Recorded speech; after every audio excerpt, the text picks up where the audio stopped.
G'day viewers, g'day subscribers. Today we will go to the museum, the Chinese museum in the city of Melbourne.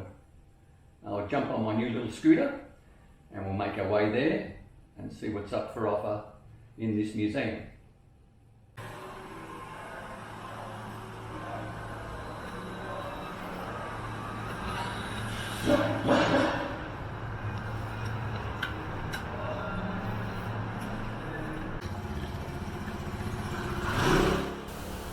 Well, off we go. Now, I didn't realise as I was doing this that the vibration from the scooter was so great that the poor gimbal on my little DJI Pocket couldn't handle it. So each time I idled the motorbike or the scooter, it gave the poor camera a good workout.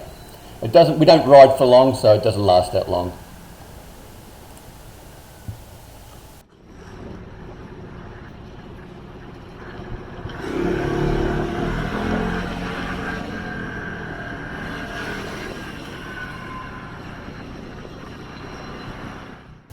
Okay, the beep you're about to hear is just the signal or the indicator going off on the scooter. So obviously as you get to the intersection, if you want to turn left or right, you're going to use your indicators.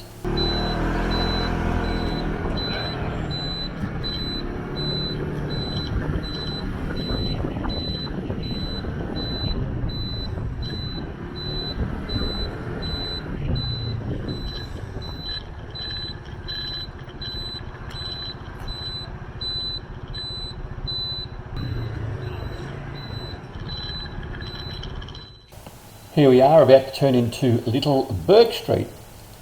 Little Bourke Street is also Chinatown, and a little bit further down we'll be turning right and the Chinese Museum will be on our right.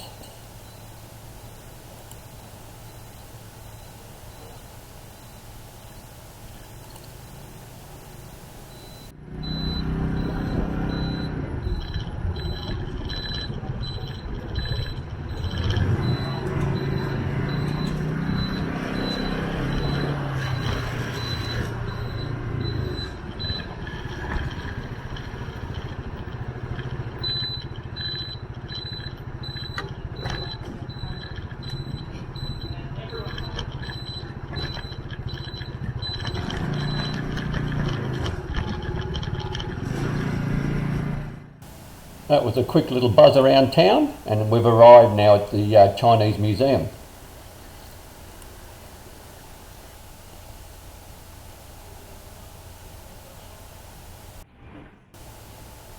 Okay, so let's go and have a wander. As a national museum, Melbourne's Chinese Museum researches, conserves and promotes the social and economic contributions the Chinese community has made in Australia. It presents the rich history of Chinese communities' participation in Australian multicultural society since the 1850s. Once you go around, you'll discover that the first chap that's come from China to migrate to Australia was in 1818. So we're looking at over 200 years of migration from China to Australia. The museum is a major repository of Chinese Australian artefacts comprising of textiles, objects, documents and images. The museum conducts educational programs for Victorian primary and secondary schools. So if there's a teacher out there watching this, you can make a booking and you'll get a guided tour. You can also get a guided tour of Chinatown as well. So it's definitely worthwhile. If you are coming out, I really recommend that you allocate yourself about 2 hours as a minimum. There are some sit-down videos to watch, and there's a lot to take in. It's a very good museum actually. I enjoyed it a lot. You'll see that this only runs for about 30 minutes, but that's not giving it justice because there really is a lot to read, and I did have to go back and for my own benefit just have a look.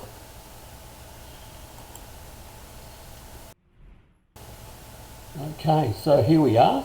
The museum is over 5 levels. You have 3 floors, ground floor, and then the basement where they have another exhibition.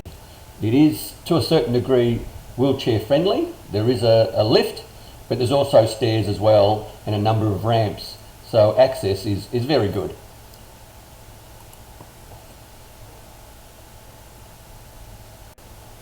The museum is also a non-for-profit organisation. Much of the work is carried out by volunteers.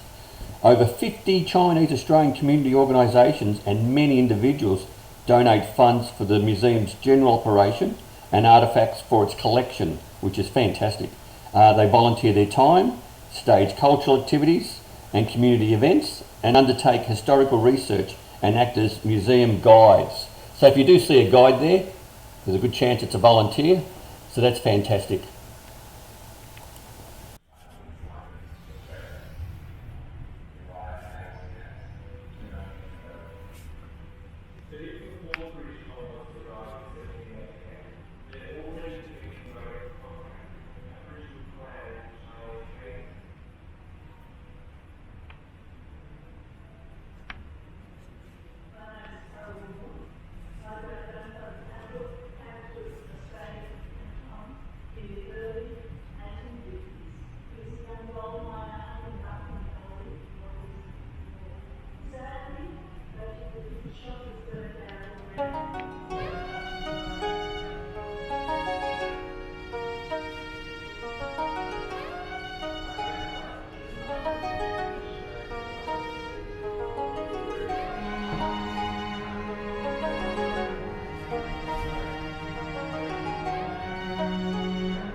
Here we have the lift on the right there, staircase on the left, and just reiterating the access for people with mobility issues.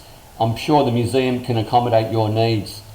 There's also a few ramps in the area as well to access exhibitions. So yeah, so it's all pretty good and all accessible for people with those disability or movement.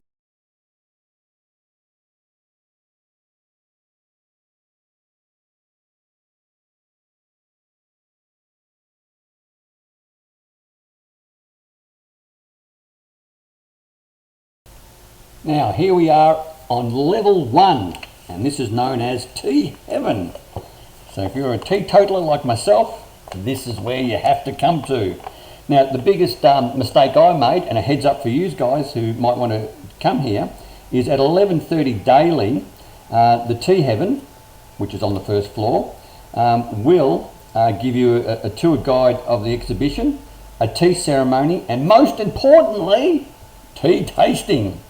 Now, most people sort of associate tea with the English for their afternoon teas or English breakfasts and whatnot, but it needs to be highlighted that the exhibition itself traces a story of tea culture that goes back almost 5,000 years. And it has played an important part in Chinese culture and daily life for all this time. So there you go. So you've got to come out here. There is a small fee for the tea tasting, but well worthwhile. It's a terrific little experience, so to speak.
So here we are on the ground floor, and this is the Dragon Gallery.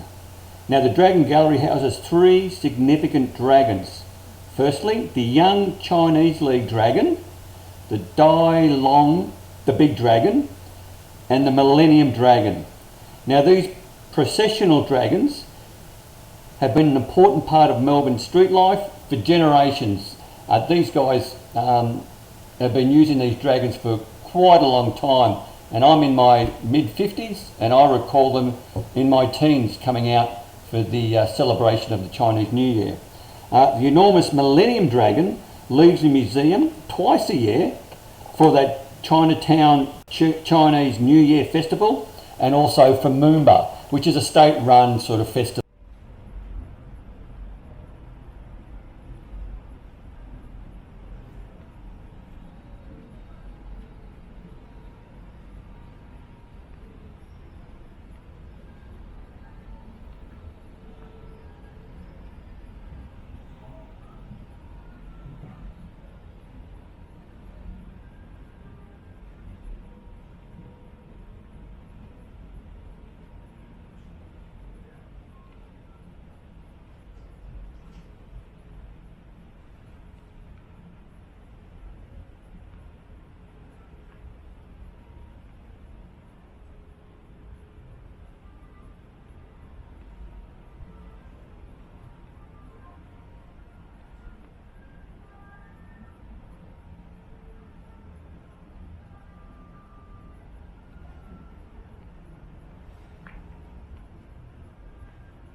See, here we go.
So here we are, finally down at the lower ground, or the basement, and this is the Finding Gold exhibition. And the idea of this exhibition is to immerse yourself in the adventures of Chinese gold seekers on Australia's 19th century goldfields. The deep, winding mine carved from the soil below the museum takes visitors from one real-life scenario or scene to another, from a sailing ship on the high seas to the Cantonese food in I can't even pronounce it, A Chang's cook shop. Seek your fortune in the temple of Guangdong, be entertained by the Cantonese opera in a goldfields tent theatre, and hear diggers doubling their wages or winnings in a Chinese lottery. So there you go. This is a great exhibition for kids and for adults. I enjoyed it very much. But once again, you can see the hardship that most of the gold miners endured searching for the gold, which was, I find, quite interesting. And you'll also see the bunk beds in groups, I think 6, and how small back then people actually were. It wasn't just the Chinese that might have been small, but I think society as a whole, we're much taller these days than we were, a couple of 100 years ago.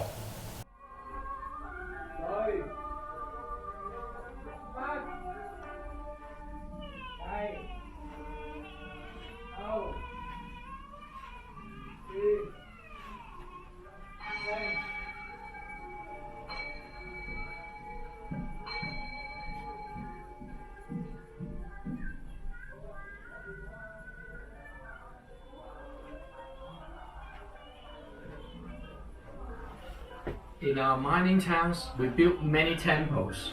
Most of the temples were dedicated to Guangdong, an ancient warrior from the Three Kingdoms period who was famous for his loyalty, honesty, and virtue. He is the main statue in the center. Guangdong protects us by fighting the evil spirits that cause accidents, bad luck, and fighting. He also promotes loyalty between men working together, such as we who are mining for gold. Left of him is Gunyam. Gunyam, the Buddhist goddess of mercy, is especially important for looking after families.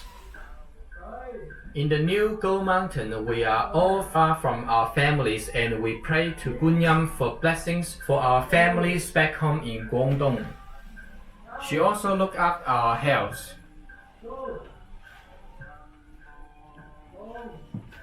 Yuk Wang Dai Dai, the god of heaven, boss of all heavens, is represented by the tablet on Guangdong's right. He controls the weather. Farmers pray to him for rain. We miners also need a lot of water in this dry country, so we can wash the dirt for gold. The god of heaven and Tou Dei Gong, the god of the earth, we also thank for having a safe journey.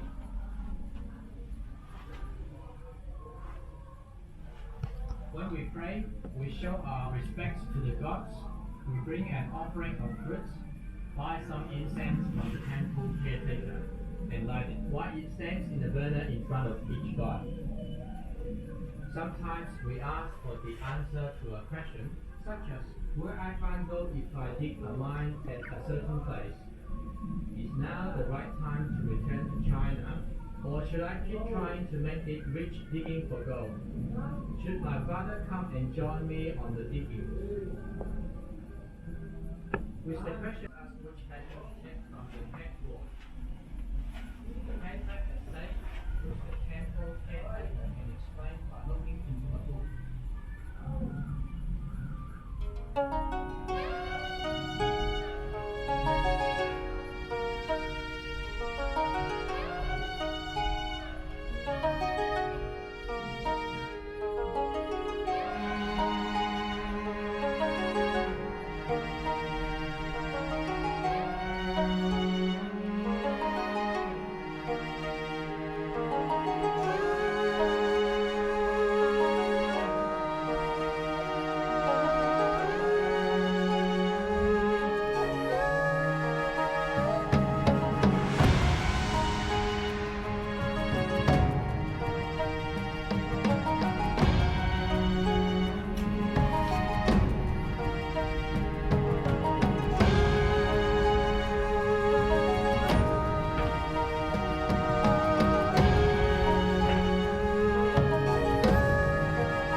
from the sea have already gone to this land, the new gold mountain.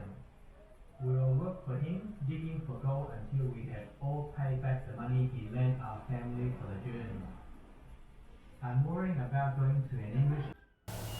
Here we are finally at street level or ground level, and this is the museum gift shop. The museum gift shop has a range of Chinese souvenirs, homewares, books, gifts, knickknacks, all that sort of stuff, featuring different Chinese crafts such as paper cuts, parasols, lanterns, figurines. You'll also find novels, poems, books about Chinese Australians.